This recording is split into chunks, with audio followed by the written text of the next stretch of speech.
திருவள்ளூர் அருகே ஜோதிட மற்றும் குடுகுடுப்பை தொழில் செய்து வரும் நபர்கள் வசிக்கும் குடிசை வீடுகளில் திடீர் தீ விபத்து ஏற்பட்டது.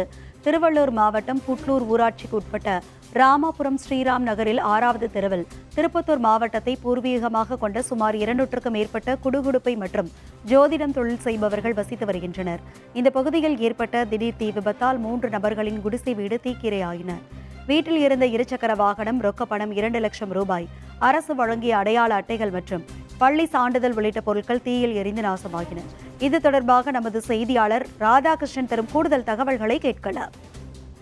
திருவள்ளூர் மாவட்டம் புட்லூர் ஊராட்சிக்குட்பட்ட ராமாபுரம் ஸ்ரீராம் நகரில் 6வது தெருவில் திருப்பத்தூர் மாவட்டத்தை பூர்வீகமாக கொண்ட சுமார் 200க்கும் மேற்பட்ட குடுகுடுப்பை மற்றும் ஜோசியம் தொழில் செய்து வந்த 3 நபர்களின் வீடு தீக்கிரையானது. இந்நிலையில் ராஜா, ராதாரவி, சந்திரசேகர் தொழில் நிமித்தமாக வெளியில் சென்று இருந்த நிலையில் 3 முறை மின்சாரம் தடை ஏற்படுத்தி மீண்டும் மின்சாரம் வந்துள்ளது. அப்போது வீட்டின் மின்கசிவு ஏற்பட்டு அடுத்தடுத்து இருந்த 3 கூரை வீடுகளும் தீக்கிரையாகியுள்ளது. இதனிடையே அக்கம் பக்கத்தினர் திருவூர் தீயணைப்புத் துறையினருக்கு தகவல் அளித்ததன் பேரில் சம்பவ இடத்துக்கு வந்த தீயணைப்பு வீரர்கள் அருகிலுள்ள வீடுகளுக்கு தீ பற்றாதவாறு கட்டுக்குள் கொண்டு வந்தனர். எனினும் வீட்டில் இருந்த டிவிஎஸ் ஸ்கூட்டர், ரொக்கப்பணம் 2 லட்சம் ரூபாய், அரசு வழங்கிய அடையாள அட்டைகள் மற்றும் பள்ளிச் சான்றிதழ் உள்ளிட்ட பொருட்கள் தீக்கிரையாகியுள்ளது.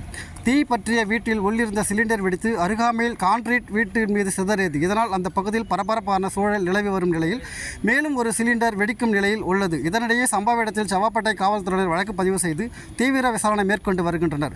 3 குடிசை வீடுகள் உரிமையாளர்களுக்கு அரசு ஏதேனும் உதவி செய்ய வேண்டும் என்று அப்பகுதி மக்கள் கோரிக்கை வைத்துள்ளனர்.